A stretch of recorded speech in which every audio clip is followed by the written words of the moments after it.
This is Mackenzie. Hey, this is Owen. Don't forget to like our show and subscribe. This podcast is brought to you by the Love and Kindness Project Foundation. What is one thing that you could do to think, speak, or act kindly today? Go to loveandkindnessproject.org to learn more.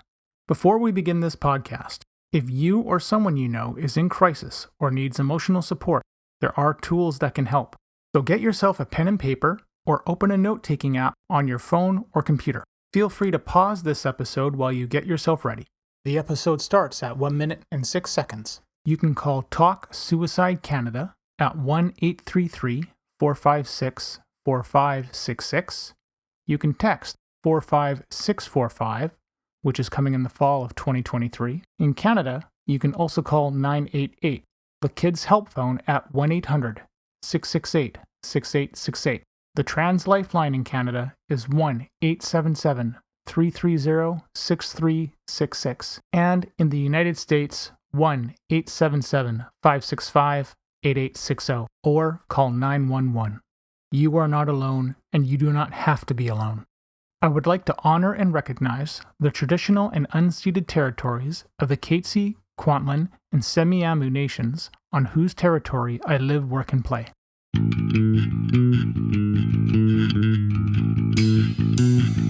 Welcome to We Are the ADHD Family Podcast. This podcast is meant to chronicle our journey with ADHD, autism, and other discoveries along the way. I reach out to advocates, experts, individuals, and other families that want to raise their voices and empower those on their journey. My name is Mark Smeets, and I am passionate about removing barriers for others through creating connections and building on strengths and practical problem solving. I am married to Siobhan, a parent to 2 wonderful kids, and all of us have ADHD. I want you to feel like you have power and hope.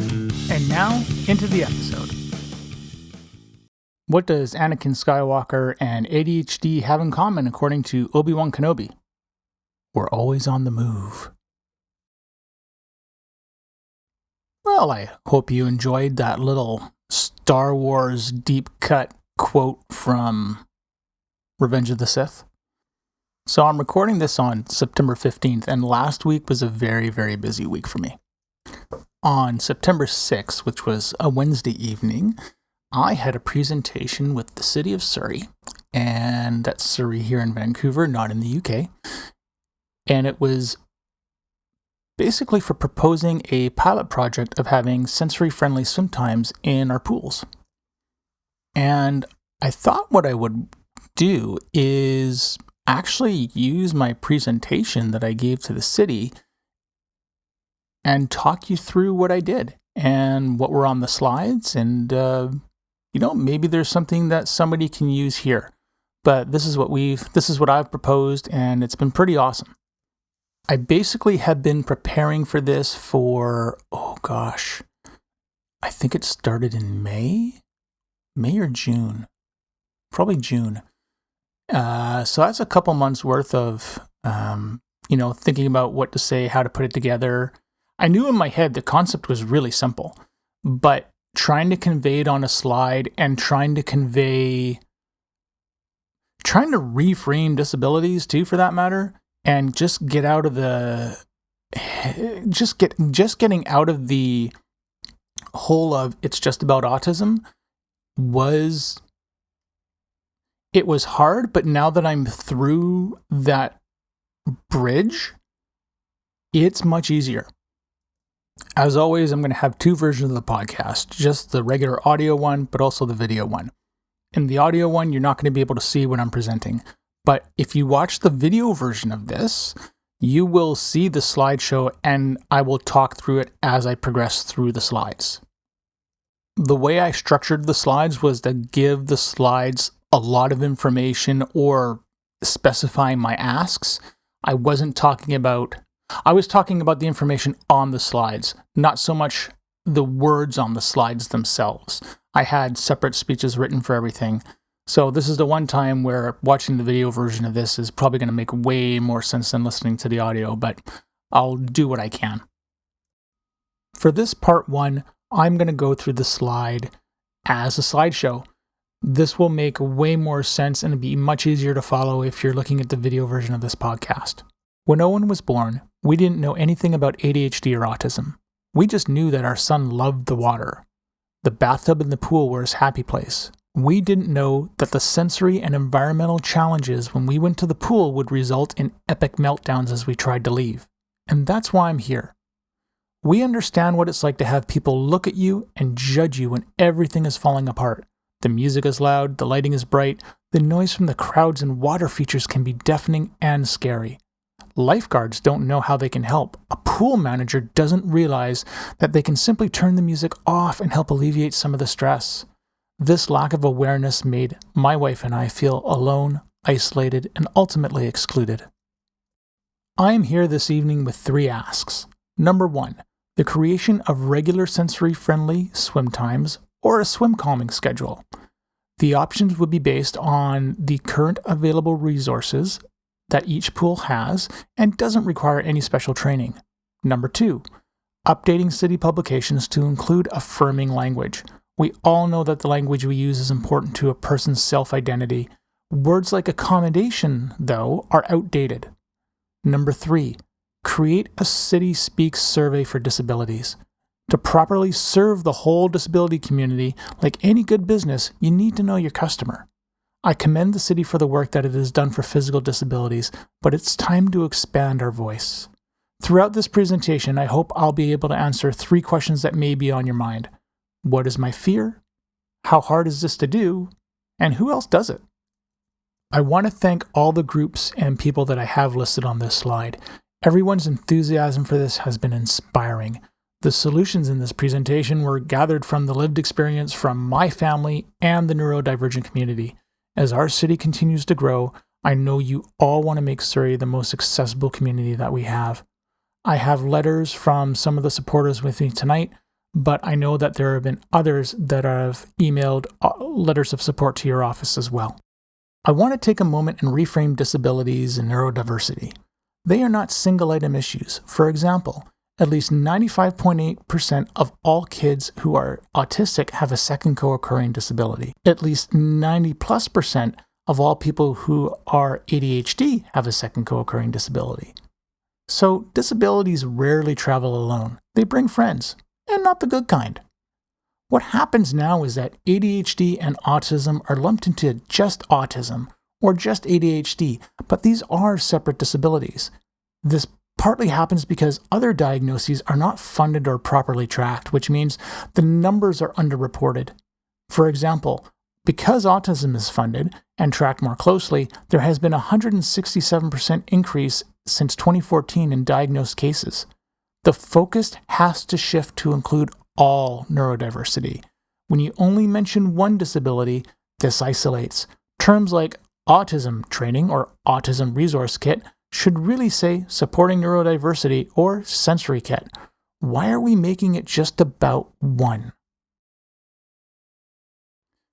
If we can remove the common barriers, then you are supporting all neurodiversities, not just a select few.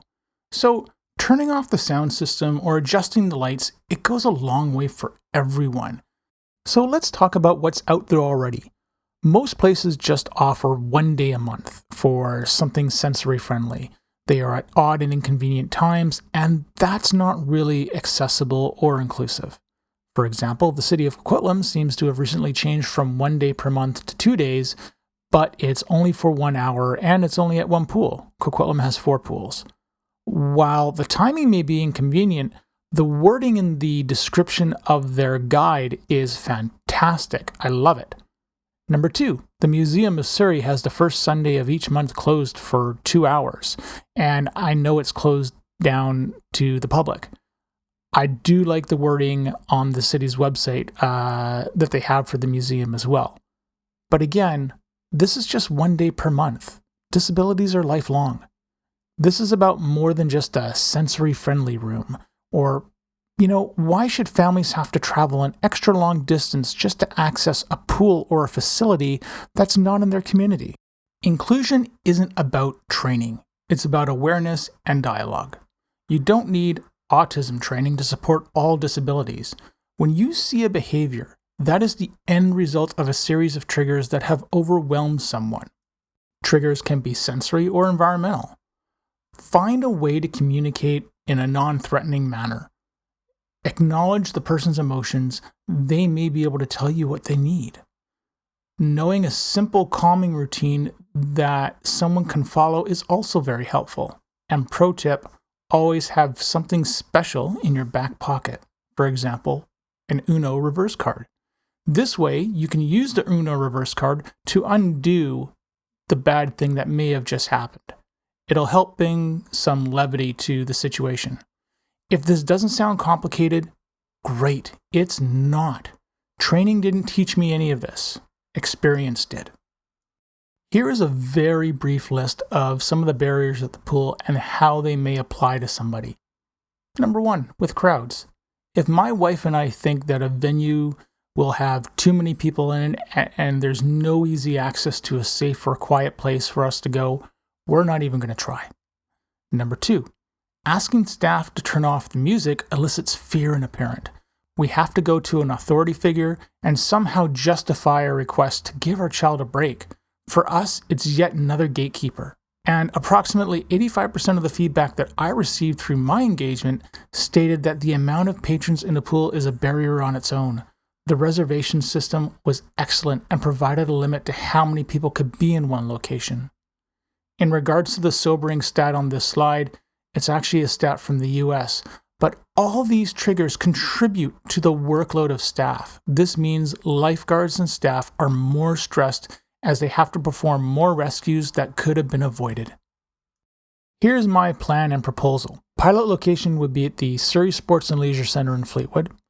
The timeline for this would be 6 months, starting in October 2023, going to March 2024. Once this pilot has been completed, we can have a debrief, lessons learned, and then roll this out to other communities and facilities. The goal is to bring this to all pools and facilities across the city. And let's talk about why Fleetwood. Fleetwood makes sense. You can't have some facilities accessible and others not. That goes back to my earlier point of having people travel an extra long distance to access something like this outside of their community. Let's talk about the schedule itself. Out of the 112 hours per week that pools operate, this pilot only takes up 8 to 10 of those hours. Choose 2 or 3 of those swim times, whether it's mid-morning, early morning, mid-afternoon, anything that's off-peak, and put those into your schedule. You can still run most of your regular programming with all these adjustments. A word of caution from my experience and what I've seen working with other organizations that require sensory-friendly adjustments. Families are going out of their way to come to your facilities. Please don't schedule lifeguard training during these times. I have witnessed this more than a few times, and it's rude and it's triggering. Cancel the sensory session if you have to accommodate a lifeguard training, or move their lifeguard training to a different time. You have the flexibility to empower disabilities. This is a very small list of solutions that I have put together. When I was training for my triathlon at Surrey Sport, there is no music and the lights are low when we're swimming at 7 a.m. But truthfully, we all wish we could have ridden the water slide after our laps were done. At the sessions I go to help kids who are autistic learn to swim, the water features are generally turned off and the music is turned off. So you can also see by this list that none of these options really cost any money. And there's already forms of sensory swims taking place. There's no special staff training required. What you need to do is build awareness amongst staff. Additionally, signs and kits and sensory-friendly kits, they're incredibly helpful. For example, a sandwich board at the pool entrance and on the pool deck that basically has a countdown timer for how much time is remaining in a sensory-friendly swim. This is a massive help when kids need to transition from one activity to the next. In the bathrooms, place paper towels by the hand dryers and discourage their use. Just put a notice up that brings attention to the fact that it's sensory-friendly time. And with the sensory kits, having sensory-friendly kits that have squishies or other tactile things that appeal to somebody's sensory requirements would be incredibly helpful to have at the front desk. You could also have sound-blocking headphones or sunglasses on the pool deck. This is just a visual sample of what a schedule could look like.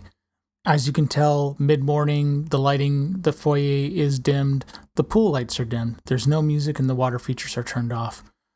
Contrast that with sometime on Sunday afternoon, the foyer and the pool lights are still dimmed, but there's no music. However, the water features are now fully on.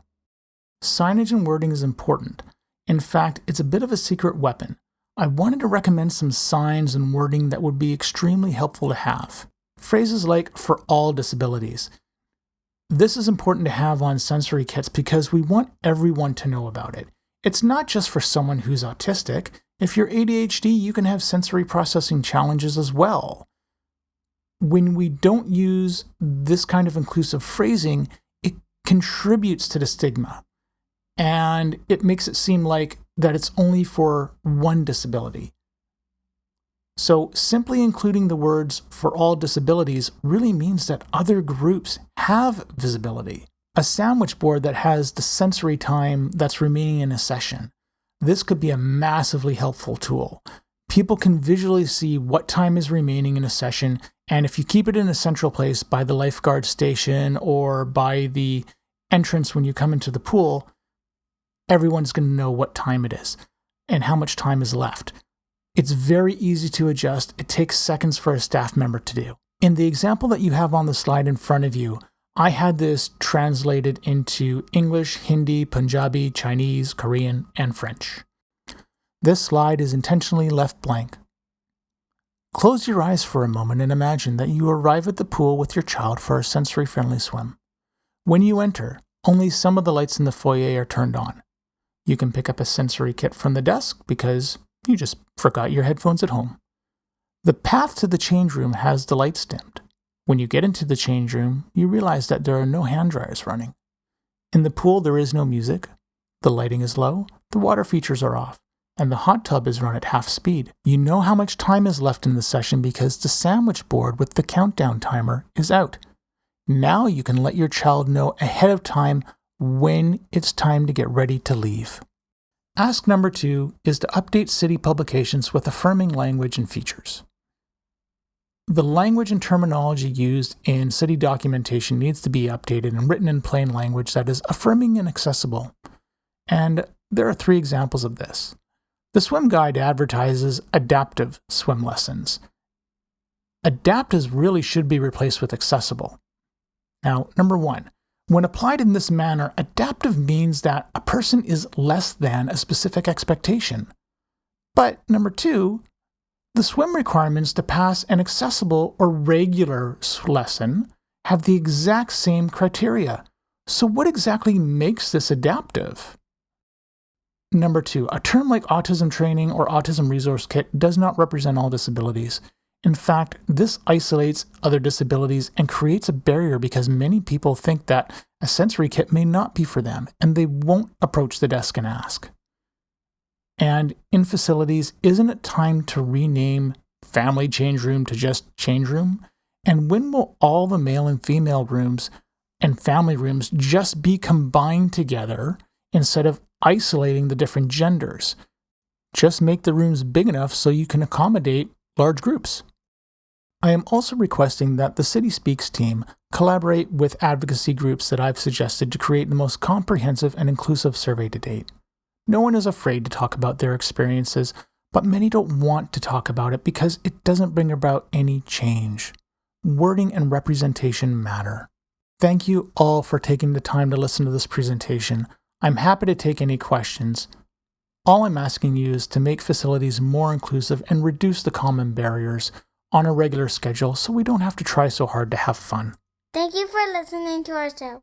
If you're hearing this message, you've reached the end of the episode, and for that, I want to say thank you. I hope you have enjoyed what you've heard and are walking away with newfound knowledge.